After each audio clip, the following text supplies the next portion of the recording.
Pero Pads, ano yung tingin mo mapapayo mo sa isang, kunyari, kabataan or isang lalaki na gusto din maging pare?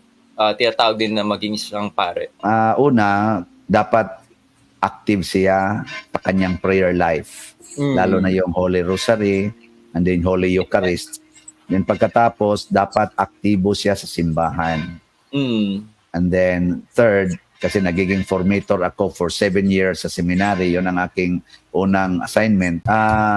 Gusto ko talaga na ang mga kabataan ngayon mag-graduate muna ng kurso, professional degree, and then magtrabaho muna ng kahit 1 year, 2 years bago papasok sa seminaryo. Kasi iba na talaga ang mundo ngayon.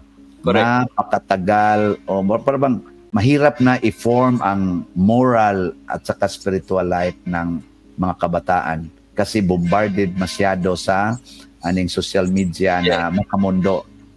Pero Correct. kung magtrabaho ka na, nagiging matured ka, and then despite the work na ginagawa mo, despite the profession na tatamo mo, and then mayroon pa ring impulse to enter the seminary, it means it is a strong sense of vocation. Kasi ngayon, dalawa na ang sinusuportahan ko na seminarista, in-advisean ko mag-graduate muna ng course. Pumili talaga na pagkatapos ng high school, grade 12, pumasok, ayon, nagsilabasan. Sayang yung gastos ko na almost 60,000 every semester, including sa board and lodging. Ako yung naggastos sa kanila for 5 years, for 4 years. Ngayon lumabas na ang isa, nakabuntis pa ng isang babae. Na-in love. Kasi nanibago ba na bata pa pumasok, paglabas, nakakita ng babae. Yeah. Hindi nakapigil. Yung hormones. So mas maganda yung dumaan ka na, nakipag-girlfriend na. Ay kung medyo siya effeminate, nakipag-boyfriend, hindi naman.